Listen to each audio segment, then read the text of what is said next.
Look! My fingers don't stick to the cutting mat anymore. Oh my gosh, I have spent the last 4 years making my cutting mat as filthy as possible. Completely got it covered in glue residue, in double-sided sticky tape. Got so bad that I just wasn't able to use it anymore without putting some scrap paper down, because any project that would touch the surface would just immediately get stuck on all the gunk that was on it. Reached a point where I was like, okay, the situation is out of hand. I really have to do something about it now.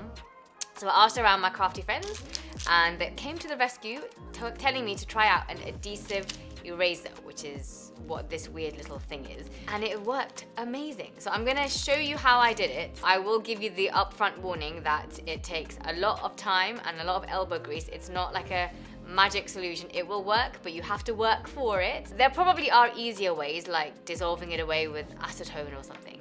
I didn't want to do that because I quite like my cutting mat and the pattern on one side and the grid on the other.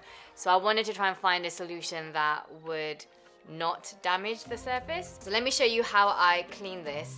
But as I say, it's done an absolutely beautiful job. I can use this again. I could probably keep going with cleaning it. To be honest, I reached the end of my tether. It took me about an hour to get this kind of result.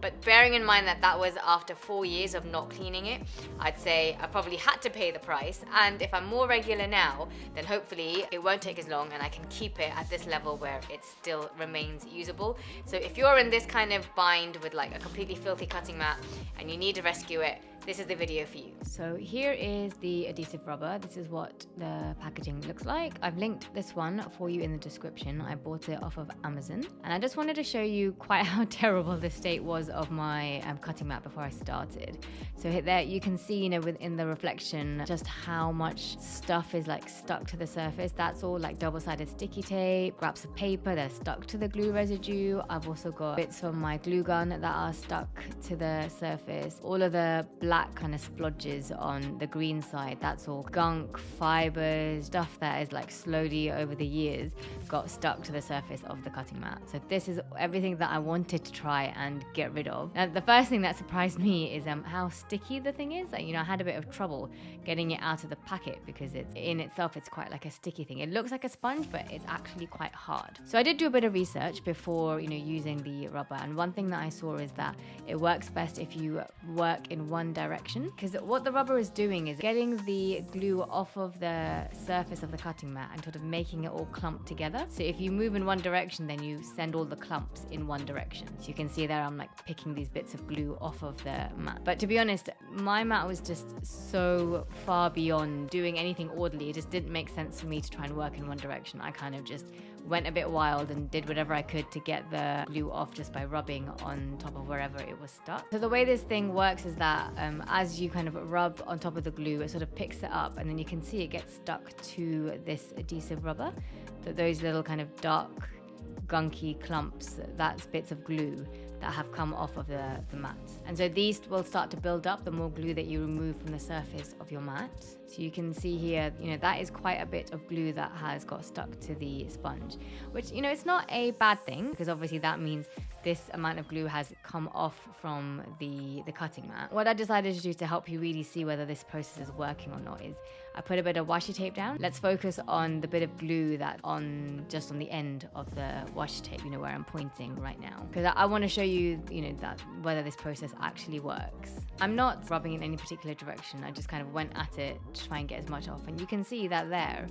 We have definitely made progress. Some of that glue has come off. There's plenty still to go, but it's a good start. So yeah, you can see just how much glue has come off of the mat and is now stuck to the rubber.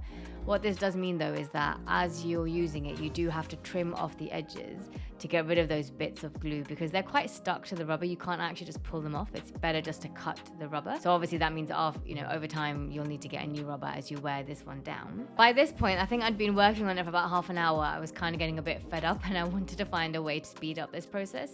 So I remembered I had also seen in one of the options for how you remove glue is to heat it up. And I think what that does is it softens the glue, and combining that with the adhesive rubber will mean it's easier for the rubber to lift it off of the surface. Now I will give you a warning. I was in my craft room, so the only source of heat that I had was my heat gun, and obviously that heats up much hotter than a normal hairdryer because, you know, I use this for my embossing powders. And I will say that it definitely made the process a lot quicker. I found that by doing this, I was able to lift the glue off of the surface of the mat much faster than when I hadn't been doing it. But one thing I did notice, and this is because of how hot the heat gun is that it started kind of making the surface of the mat expand. I think just because of the level of heat that was going on to the plastic, it was sort of denaturing it and making it expand and change shape. Just a warning to you guys, I would probably avoid using a heat gun, go with the hairdryer. I will say that, you know, I left this for maybe half an hour, and even within that time, it went back to kind of the original shape. But I was also a bit more like blasé about using a heat gun because I was just so desperate to get this cutting mat clean, because in the state that it was, it's completely unusable.